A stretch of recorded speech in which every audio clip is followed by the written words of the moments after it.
do të Mos ki ndalemi frikë. Zoti është ata me ty. që ndihmojnë, Faleminderit ata që Jonatani. Kjo më jep inkurajojnë forcë. të mbajmë zjarrin ndezur. Neve lexuam nga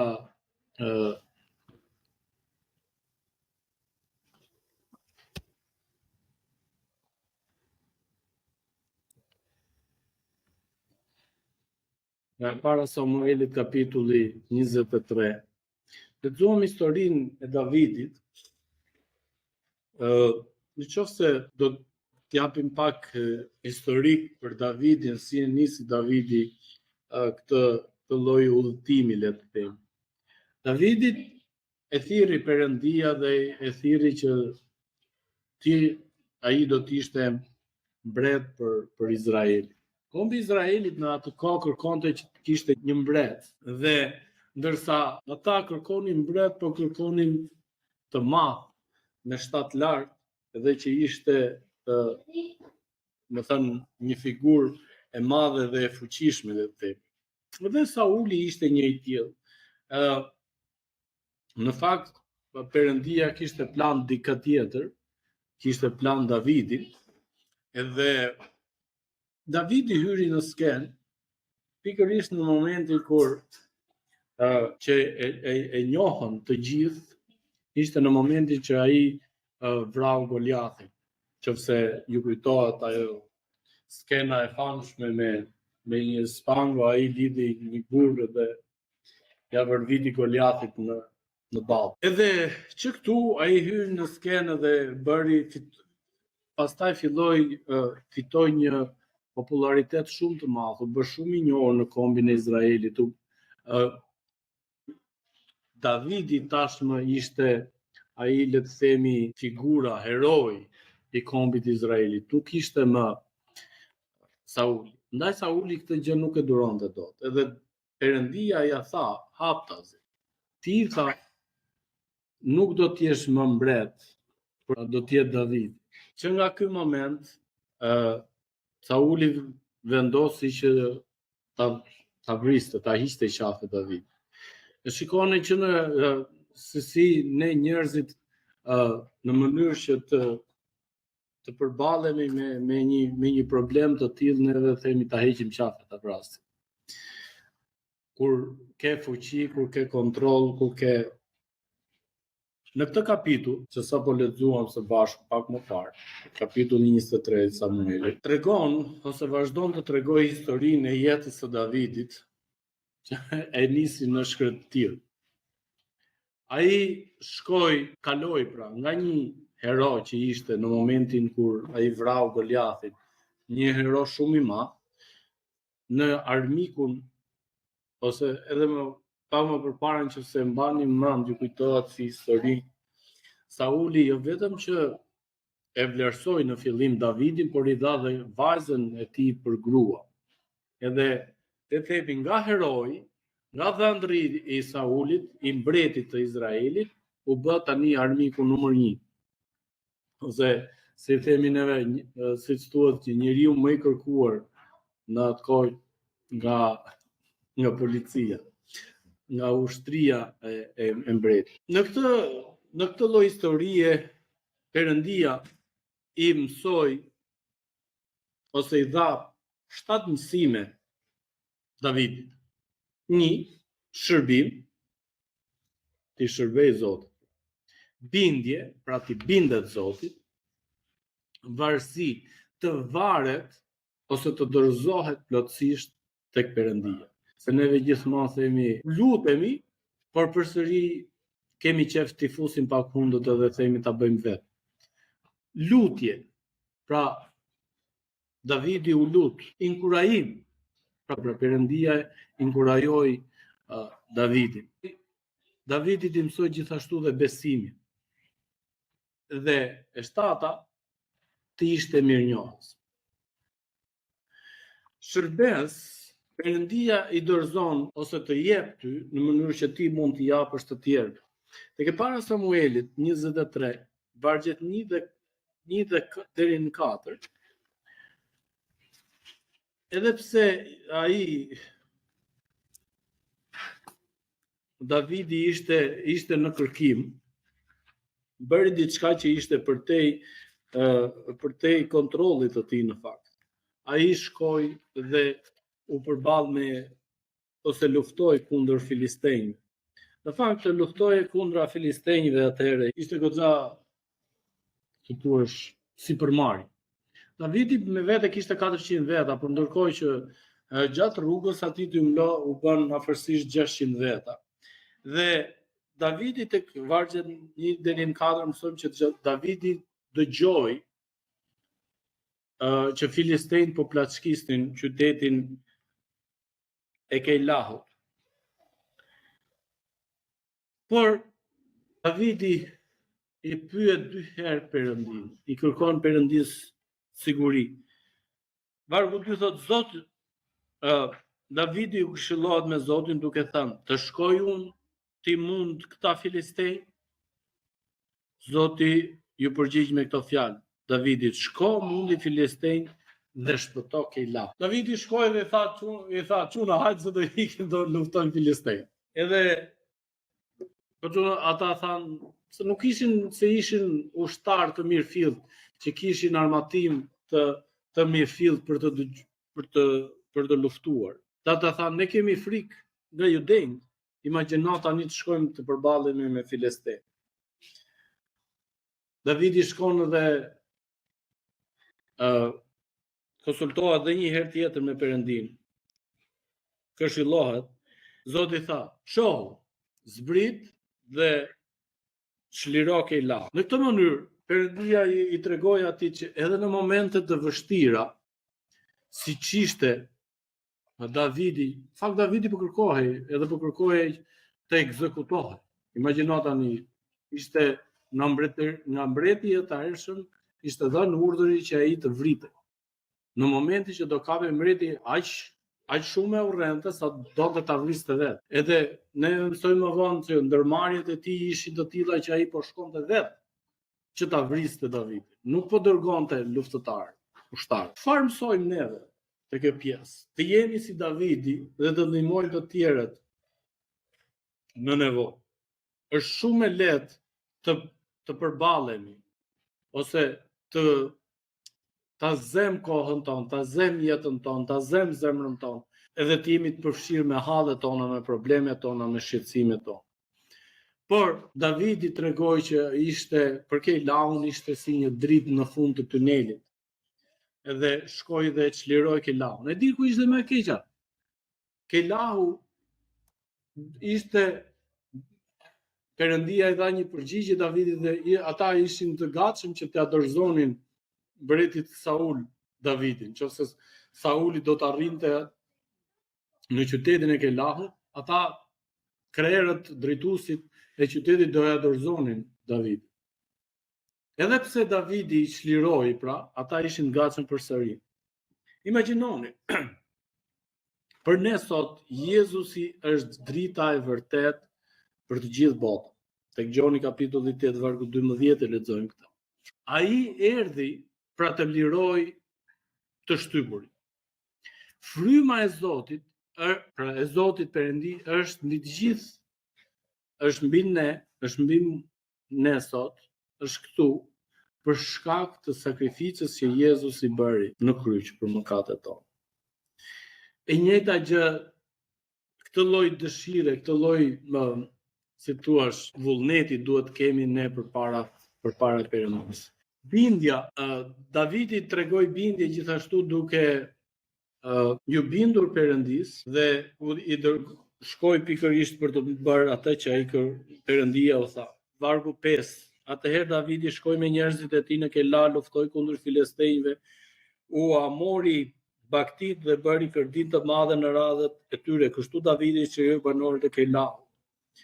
Në këtë lloj mënyre, kur besimi ynë të dëçon në bindje, pra duke u bindur fjalës Perëndis, Perëndia gjithashtu premton të bekojë. Nuk e di, ka pasur momente në jetën tonë kur neve në momente të ndryshme Perëndia na ka dhënë syt, na ka hapur syt që të shikojmë dorën e tij që të ndërhyj, që neve të shikojmë që në asnjë mënyrë tjetër nuk do kishte mundësi që të merrte zgjidhje problemi ynë, shqetësimi jon, po për shkak të Perëndisë. Mjafton që neve të jemi të ndaj dhe ne duhet të bindemi fjalës së Perëndisë, madje kur ne nuk e kuptojmë arsyen për shkak të saj. A ka ndodhur, po pse po ndodhin gjërat kështu siç po ndodhin, ku ti përfshihesh dhe përpiqesh që të bësh pamundur që të marrin ndryshim. Isha me një nga shokët që bëm kursin për Javën, edhe megjithëse është e vështirë situata, domethënë edhe që po nuk praktikove më shumë. Duke edhe ata të shkollës kursit na premtuan gjëra të mëdha, me idenë për të vazhduar që të qëndronin aty, se do merrshin parat, por ky djali është në mënyrën e tij është besimtar. Edhe po thoshte, nuk mendon Aldin, tha që ka, edhe në fakt unë po e mendoja para ca ditësh të pjesë që edhe pse shpenzova afërsisht 9 muaj me gjithë ndërprerjet, që të bënim kursin e Javës, a nuk mendon që Perëndia me gjithë këtë kishte një plan brapa planit tënd ose planit ton për të ecur përpara, për të fituar më shumë para, për të për të përvetësuar, për të trajnuar më shumë. A nuk mendoj që Perëndia tha kishte një plan tjetër më të mirë se sa kaq? Po e thash, edhe e para ishte që Zoti kishte përgatitur zemrën e Ivës, që u pagëzua, edhe i bëri gjërat që të ndodheshin, që të rridhnin në atë lloj forme, në atë lloj mënyre, që ajo të vinin, të kishim dhe kursit verore që neve patëm, që ajo të vinte të vazhdonte, të studionte. Zemra e saj ishte hapur, dhe në fund në 10 orë ajo vendosi që të pagëzohej. Pra, Perëndia përdori planin tim për të trajnuar dhe për përfitime personale, për të çuar në fund atë zemër e hapur që po kërkonte Zoti. Edhe me këtë djalin, ky është mësues matematike, po ka goxha besim. Edhe me këtë, edhe me një shok tjetër. Por mjafton, përveç kësaj, le të jemi sinqert, përveç kësaj dëshirës për të trajnuar, unë mundova gjithmonë që të vendosja një shembull e jetës time si krishter, si i tillë. Edhe të gjithë ata, unë me sa di unë gëzoj atë respektin nga të gjithë shokët që kishim në atë grup. Perëndia ka planet e vet. Mjafton që neve t'i bindemi edhe gjërave që ne nuk arrim t'i kuptojmë. Të varesh plotësisht tek pika e 3, të varesh plotësisht nga Perëndia, kur ne përsëri nuk e kuptojmë. Kur ne varemi tek Perëndia plotësisht, atëherë Perëndia do na çlirojë. Unë nuk e di se si, se mund të ndodhe që jeni në një situatë të tillë në këto momente dhe thoni po, si, nuk e di. Por di këtë që Perëndia të çliron. Vargjet 7, 6 deri në 8.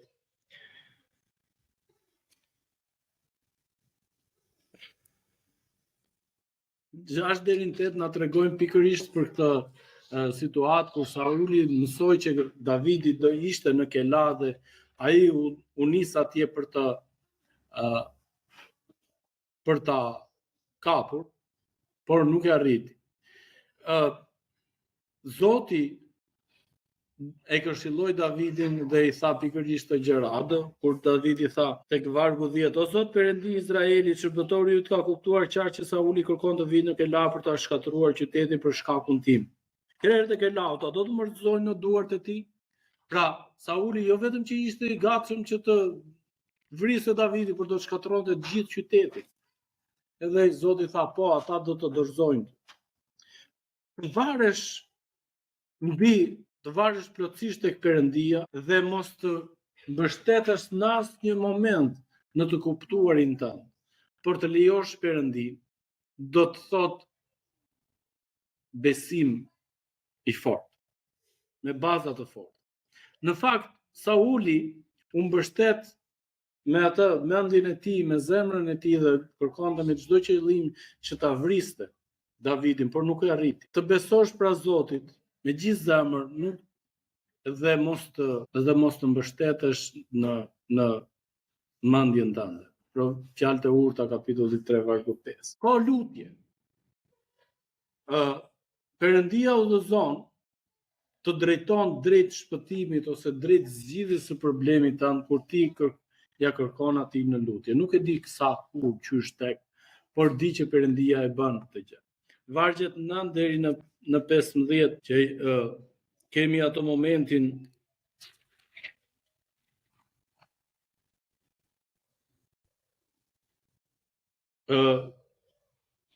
që mbreti po vazhdonte që kërkonte që ta vriste Davidin, por Perëndia e udhëzoi Davidin që se çfarë të bante dhe siguroi një kohë shpëtimi. Davidi, vargu 15, duke ditur që Sauli ishte nisur për ta vrarë, mbeti në shkretirën e Zifit në pyll. Në shkretëtir, po ai po kalonte një kohë shumë të gjatë. Dhe pikërisht për këtë gjë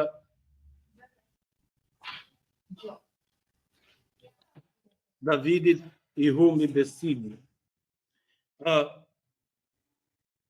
Kërkosh Perëndin në lutje kur ti je në nevojë për shpëtim, për çlirim, për shërim. Perëndia do të përdori inkurajimin dhe vim tek pika 5 që do të përdori besimtarët, njerëzit, shokët, vëllezrit që të bekojnë. Vargu 16. Imagjinoni, kemi Jonathanin tani që është biri i Saulit, mbretit që po kërkonte të vriste Davidin.